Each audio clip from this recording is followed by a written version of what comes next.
So you might have just graduated with your degree or license, or you've discovered that your current district may not be the district for you, and you want to start looking for another position. Well, today we are going to share not only when you should start applying for a teacher job, but also what to do in the meantime to prepare if it's not the right time of year to start job hunting. So with that being said, let's dive in. Hey, teacher bestie. My name's Helena, and I'm the creator of the Present Teacher Podcast. I'm a first year teacher coach, and in this podcast, you are going to learn everything from simple, actionable classroom management, social emotional learning, and teacher wellness strategies. You know that impact you want to make in the classroom? Well, we're going to make it happen here.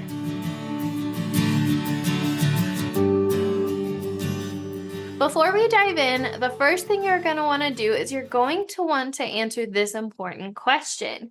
And that is, do you want to start a position mid-year, or do you want to start teaching in the beginning of the next school year? How you answer this question will greatly depend on when you should start applying for new teaching positions. There are both pros and cons to starting right away if it is in the middle of the year or waiting until the next school year. So let's break this down into the pros and cons of each. So first, let's talk about the pros. The pros to starting in the middle of the year is it helps you gain experience sooner. It can also help you build relationships, discover if that district is a good fit with you for you without committing to an entire full year. It can help you get to know staff and coworkers sooner, and it can help you financially make more money sooner the sooner you join or make a job or get a job. However, unless you have a job or decide to sub until you get your first teaching position or your next teaching position. Now let's talk about the pros to waiting to join your next teaching position until the beginning of the year.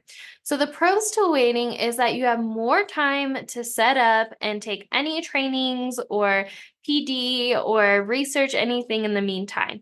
It can also help you give you more time to get to know the staff without having to start right away. You see, when you start teaching in the middle of the year, you kind of hit with the ground running because you are starting in the middle of the year, and a lot of teachers already have that time to get to know each other and build out their classrooms at the beginning of the year. So that might put you at a slight disadvantage.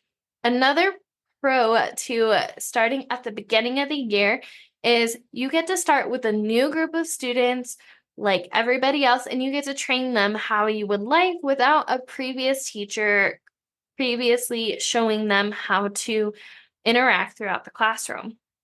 Now, let's talk about the cons of each thing. The cons to starting in the middle of the year is you're not sure why the teacher has left. Now, don't get me wrong, a majority of the time teachers leave because something personal came up or because they got sick, something like that, or they just found a different position in a different district. But sometimes teachers do leave because they had a hard time and they didn't have a lot of support in that district. So when they leave in the middle of the year, you don't exactly know why the teacher left in the middle of the year. Another con to starting in the middle of the year is you have to train more students in the middle of the year, which means you have to balance not only training your students and modeling procedures, but you also have to probably teach content at the same time, or you have a shorter amount of time to model expectations in the classroom. Another con is you also have to start teaching sooner, whereas typically in the beginning of the year, you have a little more time to get your students acquainted to you and the expectations in the classroom. Now let's talk about the cons to waiting until the beginning of the year to start your next teaching position. The con is you could be waiting longer to make more money. You could have to work longer with a district that may not be a good fit for you. And another con to waiting until you start in the next beginning of the year back to school season is that you'll have more people applying at the end of the year typically than you will in the middle of the year. As a side note, if you want to earn money but not join mid-year, I would highly recommend that you consider subbing. This is a good way to get to know the students, the staff, and admin before getting a job there to figure out what's a good fit for you and to start building those connections. That way, when you do start applying for jobs, typically you will already know the staff on the committee, so you already have that connection built out. Now that we've talked about both the pros and cons to either waiting mid-year to join a teaching position versus waiting until the next back to school season, let's talk about the ideal times to start applying in the year. So, if you don't mind working in the middle of the year, depending on where you are applying, you can honestly apply anytime you see an opening. While some states are a little more competitive than others for teaching positions, many states, like the one I'm currently in, have a teacher shortage. So, you can apply at any time and probably get a teaching position at any time. If you are wanting to start during the next back to school season, here are some ideas to figure out when you should start applying for jobs. So, typically, teachers won't put in their notice that they're not renewing their contract for the upcoming year during the last 1 to 3 months of the school year.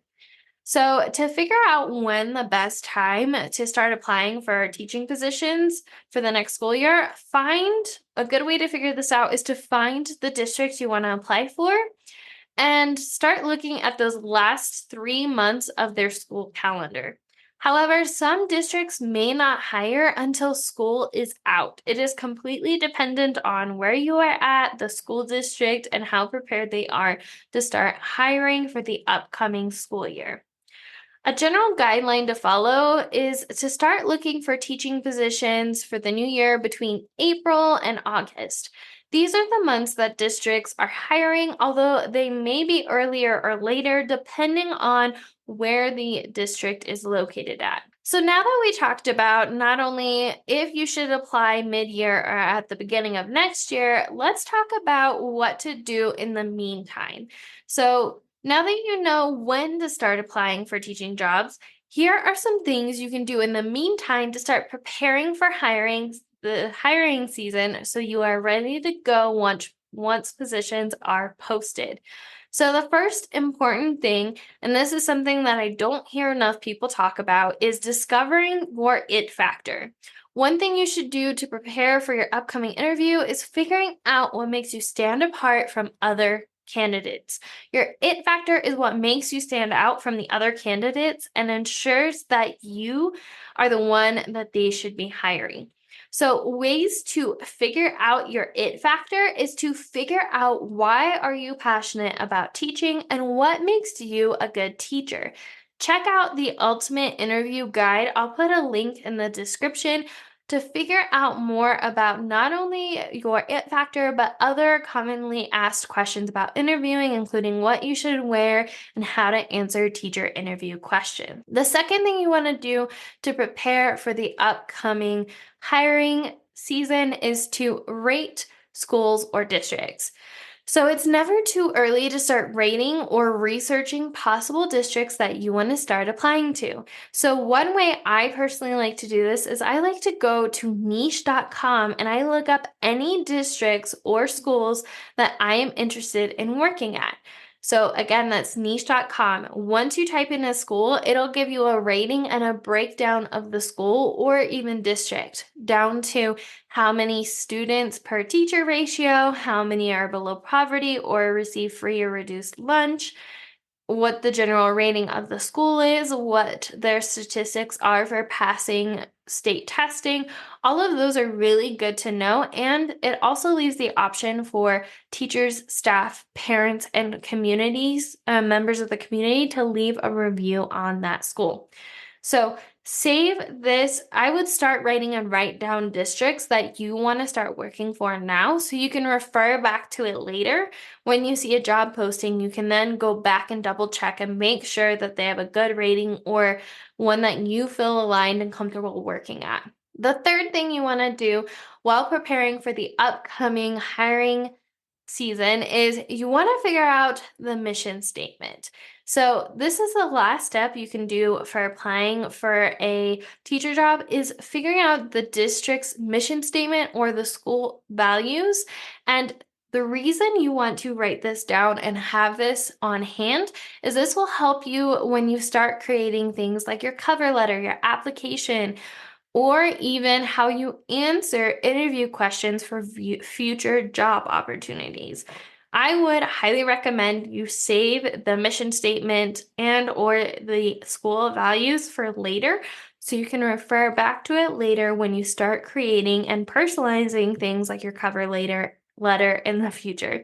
If you want to learn more on how to prepare for a job interview in a single weekend, I want to invite you to join Land Your Dream Job. It's a self-paced program that I created to have you prepared and confident in your ability to apply for a teaching job in a single weekend, all the while figuring out and nailing down your it factor. That wraps up when you should start applying for a teaching job. If you found this helpful and you want to learn more, I want to invite you to check out the Ultimate Interview Guide.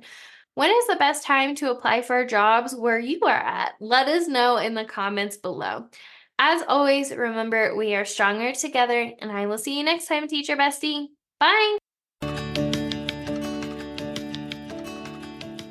Thank you so much for joining me on today's episode. I hope that you were able to take away some value that will help you thrive inside and out of the classroom. It would mean the world to me if you could take 5 seconds right now and leave a review on this podcast. And if you found this podcast especially helpful, make sure to take a screenshot of this episode right now and tag me on your socials to let me know you're listening. As always, remember that we are stronger together with all the love in the world. Helena, aka the President Teacher. See you next time, Teacher Bestie.